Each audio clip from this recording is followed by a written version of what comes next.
load, to the weight on the foreleg. Can you show me the top?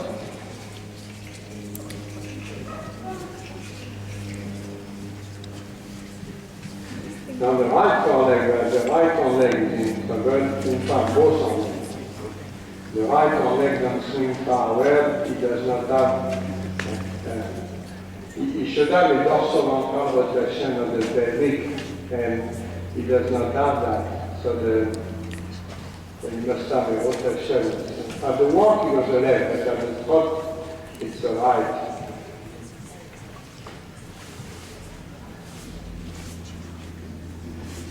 Therefore, he should feel the pelvic dorsoventrally, and he does not at all. That's why you see the kinematic abnormality of the hand leg. Curiously, when you touch I touched the sacroiliac joint, he did not react too much. But when you say that, you will say it's a sacroiliac strength. But not necessarily, they can compensate many different ways. So the gait abnormality you see with the hand leg, the foreleg a little bit backward is probably one of the reasons, not the only one. There is a rigidity in the thoracolumbar spine. We need to be addressed because the rigidity, practically no movement is physical. So that creates, so because he doesn't bend, he doesn't flex the thoracic spine, you have to do it with a lombaire. And he turns too much, and that's why you see that, consequently, the kinematic abnormality of the hand leg is incorrect. As soon as you see that, he's going to have problems. He's going to have structural problems, he's going to have heart problems, because every time the hand leg impacts, the movement does not occur in a correct synchronization. The leg is too rigid, he don't engage too much, he impacts practically at the vertical of the tubercoxal. Therefore, he put the hand leg directly in the pushing phase. He skipped the braking phase. He should impact the hand leg with more power, and therefore, as the hand leg comes under, the joint should flex, store energy for the push. He doesn't do that. He keeps the weight on the foreleg, he impacts, he skips the decelerating phase, he impacts under the vertical of the tubercoxal, and therefore he goes directly in the pushing phase. So you don't have any elastic strain energy, so you need to do it with the muscles instead of doing it with the elastic strain energy. So why he does that? Horses adapt. They adapt to the way their body functions. They don't correct that problem, they protect it. Therefore, to arrive to such a kinematic abnormality on the hand leg, you immediately think there is the spine, the thoracolumbar column does not flex. And there is not lateral, not dorsoventral, not transversal. There is no movement in the thoracolumbar spine. And that's what we need to address. At the lunge, you could do it by, let me show you. Because if you do it with the carpentry system and you go on straight line and circle, you might be able to recreate some mobility of the thoracic spine. We are going to see if it's possible. To change the pocket, with my watch.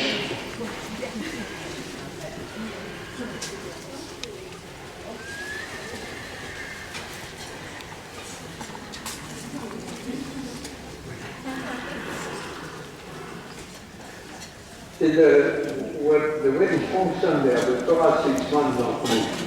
It's very it's called isometric hold. He just stays there. And therefore, he does that because he thinks he needs to protect. And that's what horses do. They go the wrong way. They do the wrong approach because they never work in problem. They protect it. So we are going to see if we do a succession of straight line and circle, he could let go. He could become more mobile in the thoracic spine. So I put the lunge system on what is called décarpentry first manière. So the lunge goes on the beat, under the chin, on the beat the other side, up to the saddle, back to the beat. So when you do it like that, you will have difficulty to push on the beat. So when it's going to push on the beat, the system is like a triangle. It's going to close. And therefore you will have to flex the pole. It's necessary to flex the pole because the spine moves like a spiral like that. And therefore, if the pole is not elastic, they free. So if they stick their nose forward, the skull push on the cervical vertebra backward, and then the movement is not possible. So that's just by doing that, they're going to create some elasticity of the pole. Well, then it is possible. Then if we play with turn, straight, he will start to unlock the thoracic spine. Okay? If he does, well that's okay, that's easy. That permit to do it. He's not going to fix everything, but it will be a starting point. Now the lunge technique, you have the top of a triangle, and the rest is the base. Okay? The right side, the width, it's the right side of the triangle, and the lunge, it's the left side. My hand will always be toward the horse mouth, always. Once he will understand that he's supposed to turn, he will meet the lunge. I will feel some tension. I will let go. But not let go completely. I will feel the terminal like that. And then shorter, and then he will pull, and then shorter, and then he will pull, and so on. Therefore, he's never going to hit the lunge. Okay? As soon as he's going to push on the beat, it's going to be very soft. Some control, I don't let go, I filter between the thumb and index. Therefore, the hand needs to be always toward the beat. There. Never there, never there, never there, there. So it's a triangle.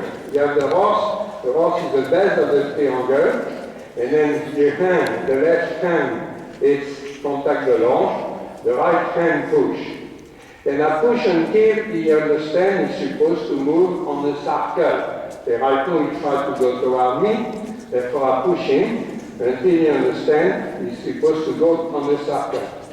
When the horse is on the circle, I don't move, because if I walk on the circle like that, I'm going to chase him to the outside, and he's going to learn to pull on the lunge. Therefore, when the horse is on the circle, I barely move. But as soon as he's going to go forward, there he just meet the lunge. The finger, I let go. Therefore, you constantly adjust the length of the lunge.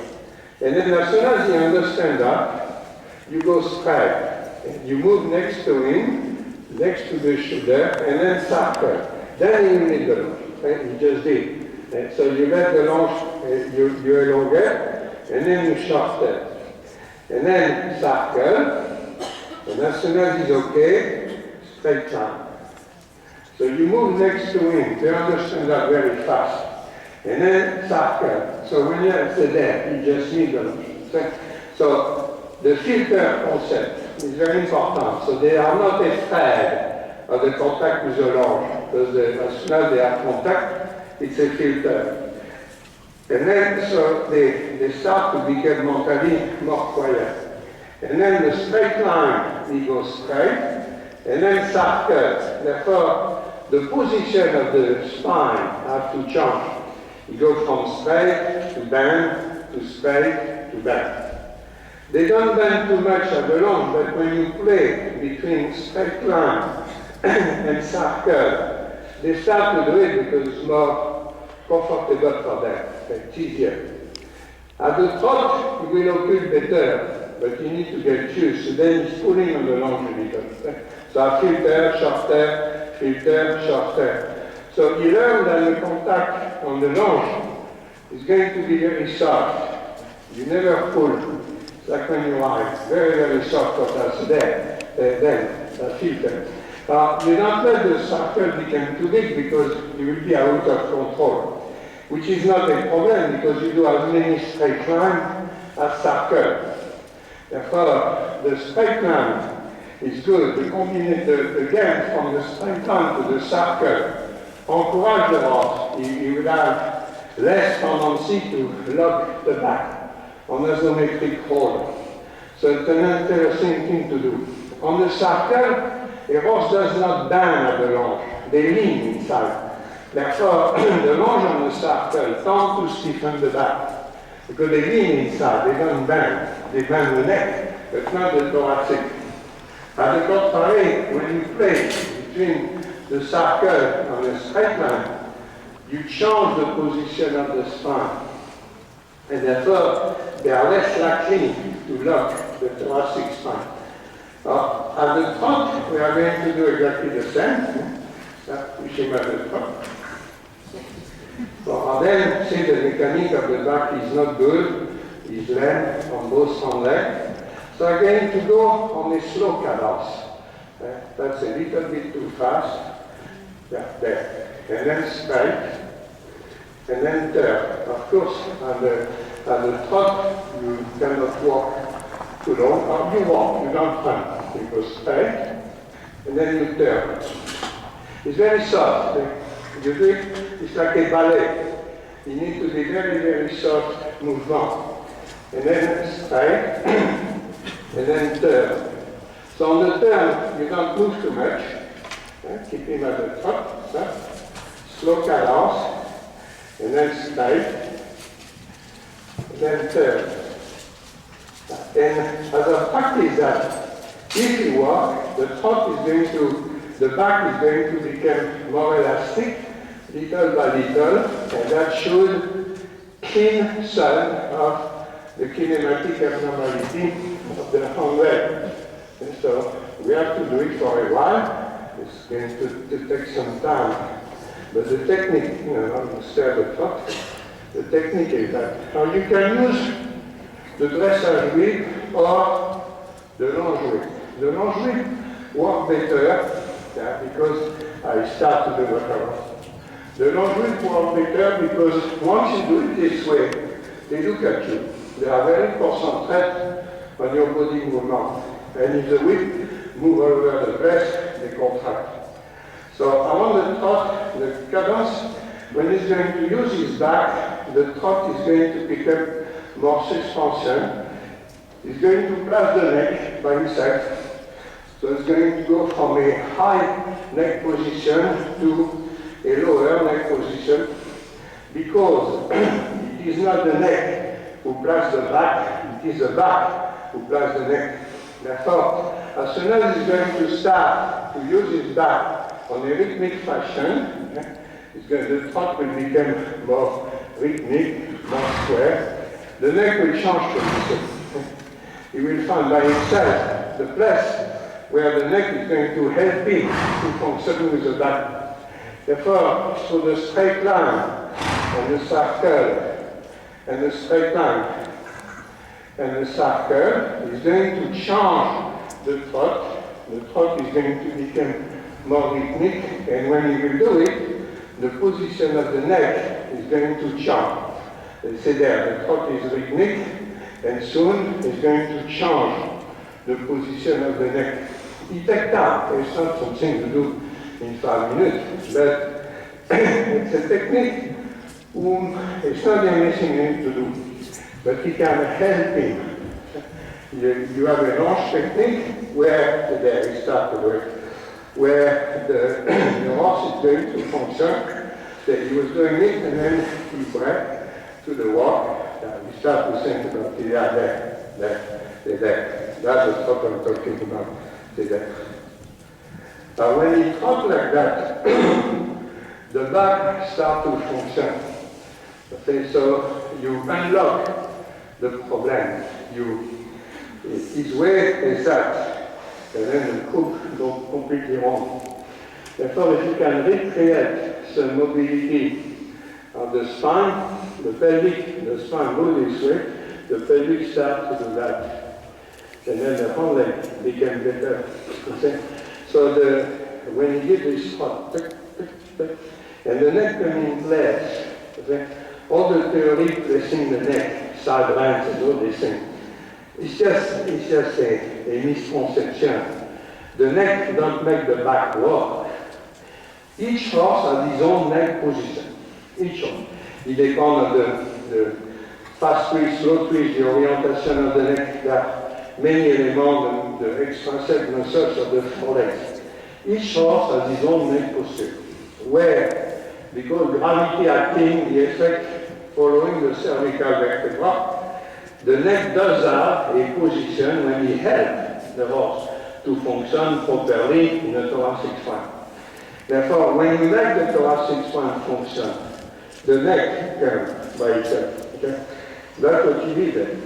Okay? At first it's there, and then circle, straight line, slow cadence. He figured that the circle in a straight line make him start to move the spine this way, then it will get more suspension. Because bending is associated with rotation. Rotation is a lift. Therefore, you always have, through the bending and through the rotation, a benefit about the lift. And that's exactly what he did. And that's what you have in mind. Now, the way to do it, you lunge like a ballet. It's a perpetual movement. You see? Very gentle, very soft. And you see, even when I have to push him, I did it very slow. You see, I move the legs toward the croup. Because they have what is called frequency, cadence, frequency. There is not one frequency. The heart and the brain function at the same frequency. The kidney, the blood pressure, the liver, every organ of his body has a frequency. All that creates an overall frequency, which is the way the horse functions. And if you go faster than the frequency, they protect. Okay? So when I have to push him, I did that. So it's slow. If I did that, he will have done that. Okay? So the frequency is very important. So when I did it, there is no fast movement. Everything was like a ballet, cadence. That's the frequency. It's very, very important. Because if we are nervous, tense, they are nervous.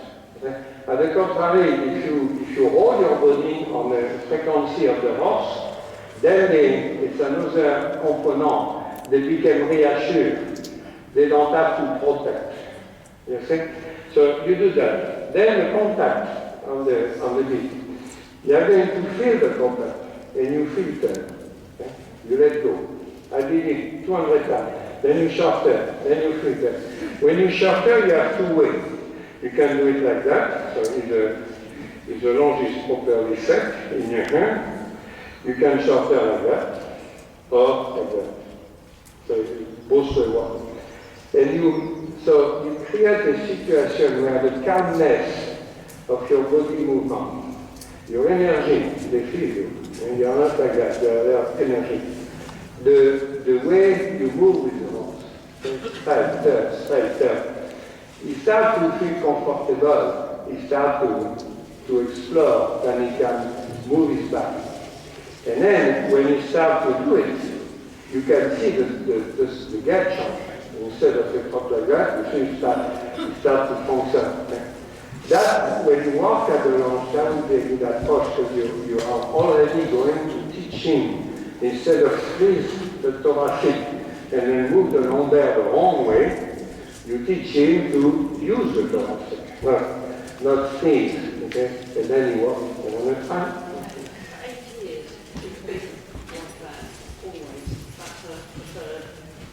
Yeah, but yeah, the neck is oriented this way. Therefore, the lunge will be a good way, a good approach. You need to, this part here is frozen. He holds that, it's called isometric. And it's not a good approach. You need to do it, you need to use it eccentric, concentric. You need to move up. That's too much. First you do it like that, there, and then there. You never turn around. So if you pull, the long slow. You never turn around. So like that, there, and then do the loops relatively large because you don't want to have too much lunge in your hand. Okay. Then the width is there. Okay. Like that. So there's the hand there, yeah. And the width is there. Yeah. Now the filter is that. The filter is in. Yeah. You have your terminal index there, and then it's going to do that. Okay? So you don't pull back, you just let in filter, then you shutter with your finger, and then you let filter, then you shutter, and so on. Therefore, you never meet the lunge. It's never a wall. It's already very soft. Okay? So you don't have any reason to protect.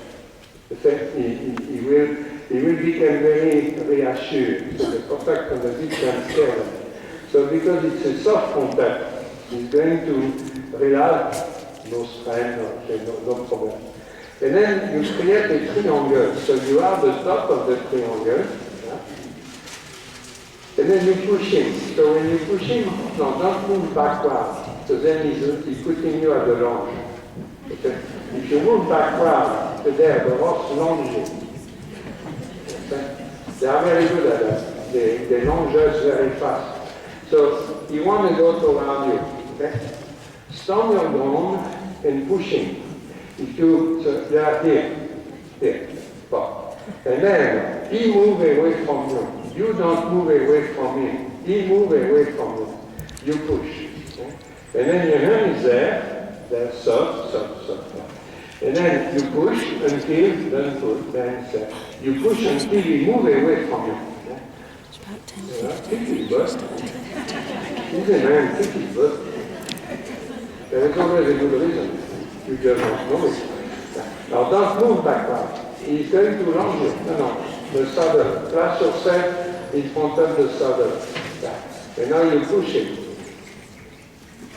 Stay where is the saddle and push him. Now when you push, tuck, wet. That's too nervous. Everything is important. Now it's going to become angry. No voice, no thing, no voice. They are there. If you move back, say if I move backward, I push him, and I move backward. He longe me. I am the longe. They are very good at that. So you don't, you stay, you stand your ground. So I let him, okay, move. You go toward me. I move toward the saddle. Say, no, you move away. Okay? I move toward the saddle. And I push. The way I push and wet. And then push and wet. But don't do tick, because he's going to become angry. Okay? I push and wet. And then you understand. You see? So you do it, it looks easy, and it is, but it's a few details that make the difference. Okay? So you push, and then once you move away from you, then you can start to do the lunge and the straight line. Now place yourself in front of the saddle, and if you turn around you, stay, move toward the saddle, and push him. Yeah. And push, then pull on the left lunge. Let him go, push to the right hand, let him go, and he's going to understand. Very good. As soon as he understands, and you take a straight line, you place your body next to the shoulder, and then you walk. Now. And then you turn. Now that is where you meet the lunge. So you feel. When you go from the straight line to the turn, you meet the beat. You feel it in your hand. That is where you are very soft. So you never hit anything. It's very soft contact. It's like a ballet. It's like a dance. And then circle, therefore you meet your finger, you meet your forearm. If your forearm and your shoulder on your left hand is tense, he will be afraid of it. You feel everything. You feel your energy. And therefore, if your arm is tense, he's going to be afraid of it. Keep your hand toward him, very soft. And then you push him, and then you feel, he is going to figure how to turn him on you, and then straight line. So you do a lot of circle, straight line, circle.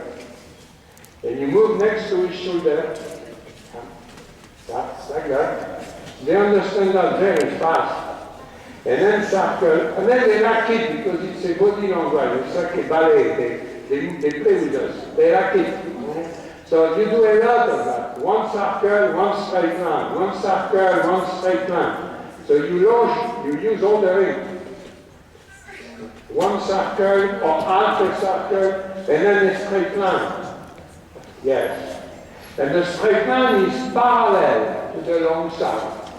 If you turn toward you, circle, and then straight line. But let your hand soft, keep your elbow soft. He's going to meet your hand regularly, and when he meets your hand, he has to be soft. If you bend your hand, he will be worried, and at the top, he's going to contract the back. And you play like that, straight line, circle, straight line. So for the moment, the neck is up. At the walk, it takes some time before they let go. It's a practice, but it takes some time. At the trot, it's easier. At the trot, because the mechanic of the back at the trot, it goes a little bit faster. Therefore, when you are comfortable to do it this way, you do it at the trot, but keep your hand toward it. Never pull on the lunge. Keep your hand toward it. The left hand filter. You never pull on the lunge, because you will keep the neck up if you do that. But you need to feel. Every time you meet your hand, keep your hand toward it. Your hand is too low. Your both hands are toward the horse. It's a triangle. Very important. And if your hand is down, you will pull on the lunge. So all those things with the left hand, you don't want to do it. You keep your hand toward the mouse all the time. Because when he's going to take contact, you don't do it. You just happen, boom. And if you are not ready, it will be too late. The time you feel it, you will already meet the lunge. So you need to be ready all the time. So your hand is always toward the beat, and your finger, and your forearm, and your elbow, and your shoulder very soft. And then straight line. So do as many straight lines as circle. It's the change from straight to bend, to straight to bend. That's where the back is going to let go. If you stay too long on the circle, you will contract. So the change, it's the best way to make him use the back supplely. They don't relax. They don't let go. They change the tone. Okay? The concept of relaxation is incorrect. They resist gravity all the time. Therefore, they decrease the tone. They don't lack tone. Tone is how they resist gravity. So the change of bending straight, that's a very good gymnastic. And then when you feel comfortable to do it at the walk, you do it at the trot. And of course, at the trot, the straight line will be shorter. You are not going to be able to do a very long straight line. Yeah. Your hand, very soft. The softness of the left hand is very, very important. Then you kick his butt. He's a man. Kick their butt. There is always a good reason, you just don't know it. Yeah. And then, trot, a little bit more active. And then straight, good. And then circle, yes, pushing. You're doing pretty good. And then straight, yeah. And then turn. It's a change of position. From straight to bend to straight. Yeah, he's going to let go his back. And then the trot starts to bounce, the neck becomes longer. But then they go back. He's used to travel with the neck up. Therefore, he will go back, but because it's more comfortable for him to use the back and place the neck longer, he will do it. So you do circle, straight line, circle, with your left hand very, very soft. You don't walk too much on the circle, you walk on the straight line. So if you walk on the circle, you're chasing away. Yeah, that's good. And then circle. And then after a while, he's going to use his back, and the neck is going to change position. The trot is going to get more spring, like that, and then the neck is going to change position. But that is where the contact of the hand is a key. If you need a stiff arm, he will go up, he will stay up. If you feel a soft hand, he will explore a longer neck position. Yeah. Each horse has his own neck posture. Each horse places his neck differently. The hand very soft, and then circle, straight line, circle. You keep going, but your left hand is toward him. Never pull on the left hand. Push him forward your left hand. Your left hand toward the beat. All the time, because you never know when he's going to meet the beat. And if you are not ready, he's being himself on the beat. And then he worries, he puts his neck up. So the left hand has to be very, very soft, which includes your elbow, your forearm, your elbow, your shoulder. Yeah, that's good. That's good. And then circle, push, push. Yeah. Your left hand. Don't pull on the lunge. Your left hand toward the beat.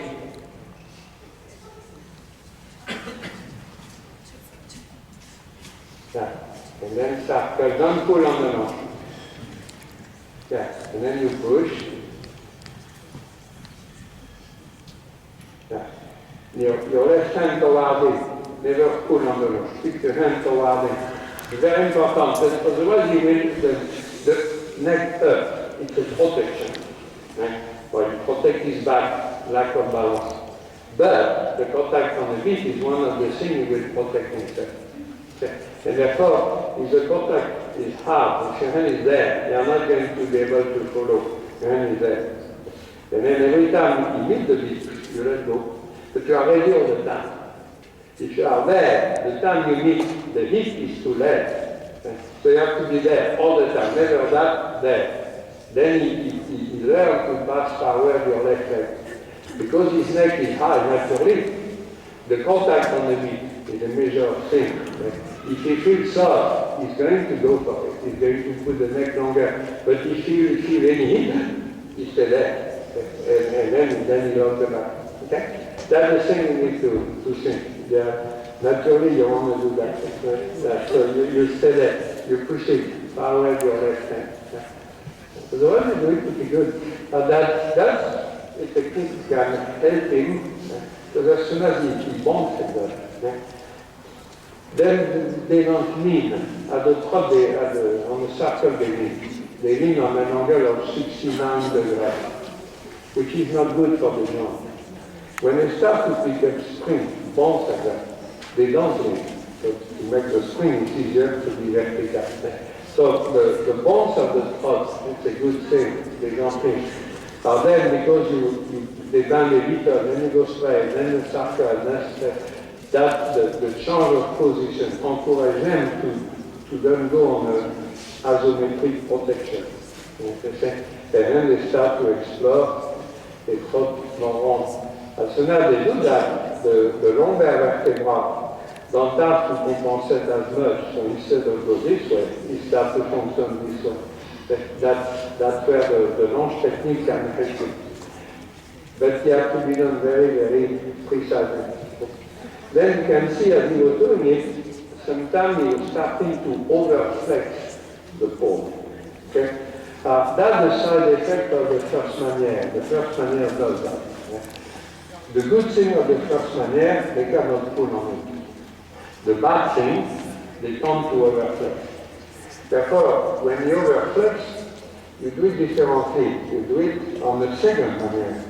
And the second manière is like that. So you are on the left, the same way. So the lunge is going to pass on the left ring, okay? Then directly here, and then on the right ring. Okay? So when you do it this way, you don't have the closing effect of the first manière. Okay? Then you go on the left, you go here, and you go back on the ring on the right side. The disadvantage of doing this way, you will put the nose forward. That's it. So the disadvantage of the first manière, they can go too close, which he did a little. But therefore, when they start to do that, put the second manière there. The disadvantage of that is going to stick his nose forward and stick the pole. Then you go back to the first manière. So you're going to change. They both have a good effect and a bad effect. And when the bad effect becomes a problem, then you change the system. So you can try a little bit like that. And he will not have the tendency to overflex the pole with this technique. But he will have the tendency to go the other way. He will have the tendency to stick his nose forward. Stand your ground, push him away from you.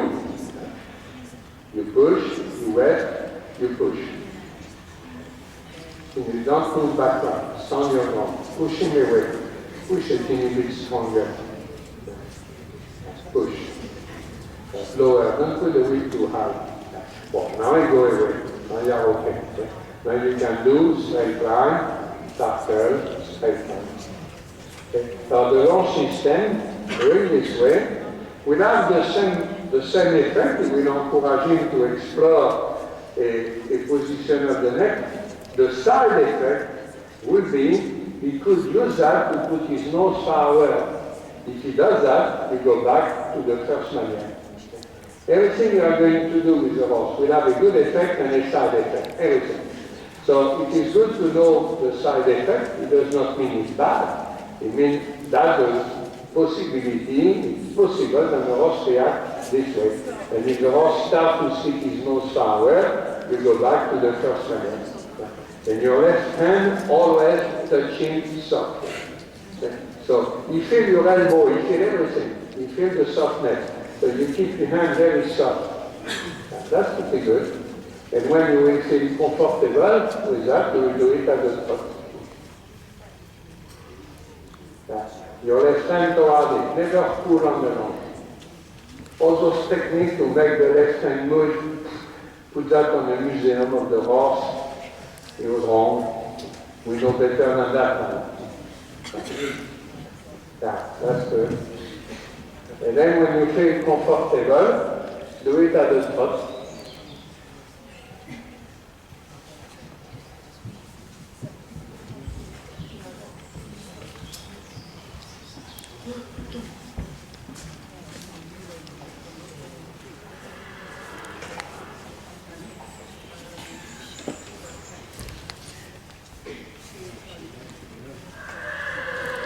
Take the long sharp turn, and then push.